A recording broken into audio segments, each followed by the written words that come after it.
طارق صاحب کی طرف لیے لے جانا چاہیے. طارق صاحب وہی کہ جی جس طرح جنرل صاحب نے مینشن کیا ہے کہ پاکستان کو آئسولیٹ کرنے کی موسٹ امپورٹنٹلی کوشش کی جا رہی ہے, چاہے وہ ساک ہو, چاہے اگر ہمارے ریلیشنز تھوڑے ڈیولپ نظر آتے ہیں on the economic front regarding the economic corridor, ہمیں باقی آئسولیٹ کرنے کے لیے یہ تمام چیزیں کی جا رہی ہیں. اصل میں ہو اس کے الٹ رہا ہے. تاریخی طور پر یہ بات اب کسی مزید ثبوت کی محتاج نہیں ہے, بلکہ برسوں جو موقف میں نے اور بہت سے لوگوں نے اپنایا تھا اس کی تصدیق ہو رہی ہے کہ India is an enemy state, اور ان کی پالیسیوں نے اب اس کا ثبوت فراہم کر دیا ہے. یہ تو وہ بات ہے جس کا ثبوت آ گیا ہے, جس سے ان کا چہرہ بالکل مکمل طور پر سامنے آ گیا ہے کہ نہ صرف یہ کہ یہ 1971 کی جنگ پہ بات ختم نہیں ہوئی, اس نے آگے چل رہا ہے. دوسری بات یہ ہے, اور یہ میں اس بات کو بڑی بنیادی اہمیت دیتا ہوں کہ پاکستان اپنی فارن پالیسی میں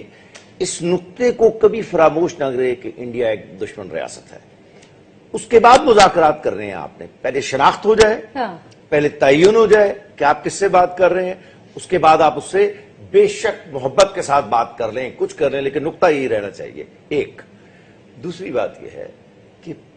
ہو یہ رہا ہے کہ انڈیا کی بے پناہ کوشش یہ تھی بہت عرصے سے کہ پاکستان کو آئسولیٹ کر دیا جائے. چنانچہ امریکیوں کی تائید سے 9/11 کے بعد تو خاص طور پر ان کے لیے ایک بہت بڑا بگل ہاتھ میں آ گیا تھا, دہشت گردی, واشنگٹن, دہلی, لندن, دہشت گردی, پاکستان, یہ چیزیں. لیکن ہوا یہ ہے کہ اب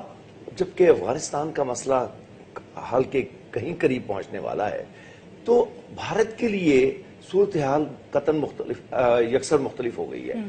اس دوران میں راہداری کا منصوبہ سامنے آ گیا, $46 ارب کی سرمایہ کاری کا مسئلہ درمیان میں آ گیا. تو ہوا یہ ہے کہ چین کے ساتھ جو پاکستان کے صرف عسکری تعلقات تھے وہ ایک بہت بڑی اقتصادی بنیاد میں تبدیل ہو گئے ہیں اور اشتراک میں تبدیل ہو گئے ہیں. نتیجہ یہ ہوا ہے کہ چین اور پاکستان اس علاقے کی 3 بڑی طاقتوں میں سے 2 بڑی طاقت کے طور پر اکٹھے ہو کر سامنے آ گئے ہیں, اور انڈیا آئسولیٹ ہو گیا ہے. یعنی میں اس بات کو جتنی بھی تاکید سے کہوں, چونکہ ان کی جو فرسٹریشن ہے اس میں یہ دیکھیں, پاکستان نیوکلیئر اسٹیٹ ہے, پاکستان کی آرم فورسز کنونشنل ویپنز میں ان میں اضافہ ہو رہا ہے مسلسل. وہ مودی صاحب, ابھی میں ایک بات کا ذکر کرنا چاہوں کہ مودی صاحب ابھی جب چند مہینے پہلے کشمیر میں گئے تھے تو انہوں نے ایک عجیب بات کی تھی, جو عجیب اس لیے لگی کہ زیادہ تر لوگوں کو سمجھ نہیں آئی.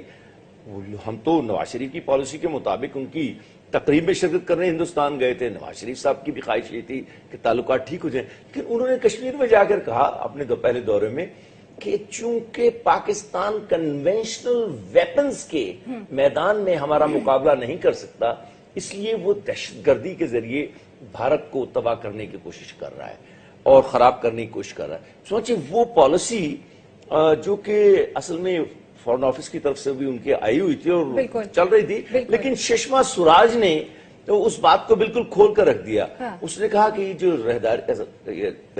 یہ میں بنگلہ دیش کے دورے کے حوالے سے بات کر رہا ہوں, جو وہاں انہوں نے باتیں کی ہیں کہ پاکستان کی دہشت گردی نے ہمارا ناک میں دم کر دیا, لیکن اس کے ساتھ ساتھ ایک فارن پالیسی کی لائن بھی ان کے فارن منسٹر کی طرف سے آئی. اس نے کہا, میں جلدی سے کہہ دیتا ہوں, اس نے کہا کہ ہمیں پاک چین راہداری کسی بھی طور پہ قبول نہیں ہے, جس کا مطلب ہے ہمیں رد عمل دینا ہے کسی نہ کسی شکل.